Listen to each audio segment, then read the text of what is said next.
بسم اللہ الرحمن الرحیم۔ السلام علیکم ورحمۃ اللہ وبرکاتہ۔ جماعت دہم، آج ہم حدیث کی کتاب شروع کریں گے۔ کسی بھی کتاب کو شروع کرنے سے پہلے سب سے پہلے اس کے متعلق چند بنیادی معلومات کا ہمیں علم ہونا ضروری ہے کہ تاکہ ہمیں یہ پتہ چلے کہ ہم یہ کتاب کیوں اور کس لیے پڑھ رہے ہیں۔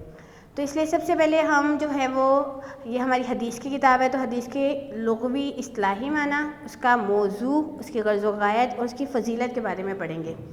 حدیث کے لغوی معنی ہے بات کرنا، گفتگو کرنا۔ حدیث کے اصطلاحی معنی ہے آپ صلی اللہ علیہ وآلہ وسلم کے قول اور فعل اور تقریر کو حدیث کہتے ہیں۔ نیز صحابہ کرام کے قول اور فعل کو بھی حدیث کہتے ہیں۔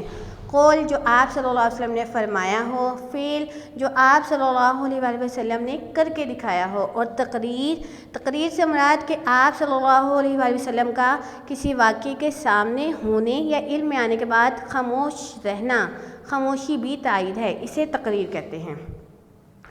حدیث کا موضوع، جب بھی ہم کوئی کتاب پڑھتے ہیں اس کا کوئی نہ کوئی موضوع ہوتا ہے، تو حدیث کا موضوع آپ صلی اللہ علیہ وآلہ وسلم کی ذات مبارک ہے، کیونکہ حدیث پاک میں ہے کہ آپ صلی اللہ علیہ وسلم کی ذات مبارک سے بحث کی جاتی ہے کہ آپ صلی اللہ علیہ وسلم کا اٹھنا، بیٹھنا، سونا، جاگنا، کھانا پینا وغیرہ کیسا تھا، کہ آپ صلی اللہ علیہ وآلہ وسلم کے معاملات کیسے تھے، آپ کے معاشی، معاشرتی، سیاسی ساروں کا ذکر جو ہوتا ہے وہ مطلب کہ حدیث میں ہے، کہ آپ صلی اللہ علیہ وسلم جب کسی محفل میں بیٹھتے تھے تو کیا طریقہ ہوتا تھا، آپ صلی اللہ علیہ وسلم کے سونے کا کیا طریقہ ہوتا تھا، آپ صلی اللہ علیہ وسلم کے جاگنے کا کیا طریقہ تھا، آپ صلی اللہ علیہ وسلم کیسے کھاتے تھے، آپ صلی اللہ علیہ وسلم پانی کیسے پیتے تھے، ان سب کے بارے میں جو ہے وہ ہمیں حدیث میں معلومات حاصل ہوں گی۔ آپ صلی اللہ علیہ وسلم کے طریقے جو ہے ہمیں حدیث میں پتہ چلیں گے۔ اگلی چیز ہے غرض و غایت۔ غرض و غایت کا مطلب ہوتا ہے اس چیز کو پڑھنے پڑھانے کا مقصد کیا ہے ہمارا۔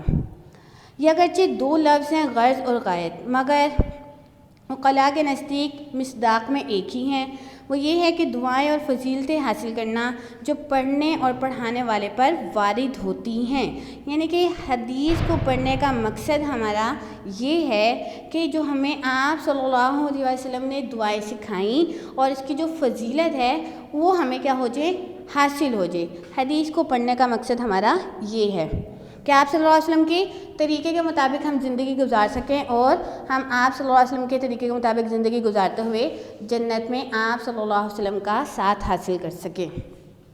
حدیث کی فضیلت ہے، حدیث کی بہت ساری فضیلت ہے، قرآن پاک میں بھی آیا ہے۔ اللہ تعالیٰ ارشاد فرماتے ہیں محمد صلی اللہ علیہ وآلہ وسلم لوگوں کو سمجھاتے رہیے کیونکہ سمجھانا ایمان والوں کو نفع دے گا۔ تو آپ صلی اللہ علیہ وسلم کا سمجھانا کس کے ذریعے سے ہے، ہمیں حدیث کے ذریعے سے ہے۔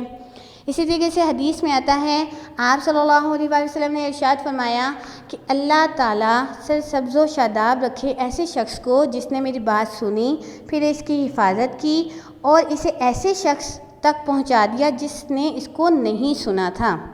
اسی طریقے سے ایک دوسری حدیث میں آتا ہے، حدیث کی فضیلت بیان کرتے ہوئے آپ صلی اللہ علیہ وسلم نے ارشاد فرمایا کہ آپ صلی اللہ علیہ وسلم نے دعا کی، اللہ میرے خلفاء پر رحم فرمائیے۔ صحابہ نے پوچھا کہ یا رسول اللہ آپ کے خلفاء کون ہیں؟ آپ صلی اللہ علیہ وسلم نے ارشاد فرمایا وہ لوگ ہیں جو میری احادیث کو روایت کرتے ہیں اور لوگوں کو ان کی تعلیم دیتے ہیں۔ یہ تھا ہمارا حدیث کا تعارف، ٹھیک ہے۔ حدیث کا متعلق ہم نے چند بنیادی معلومات ہم نے سیکھی، حدیث کے لغوی اور اصطلاحی معنی سیکھے، حدیث کا موضوع، غرض و غایت اور حدیث کو پڑھنے پڑھانے کی فضیلت اور اس کو یاد کرنے کی فضیلت۔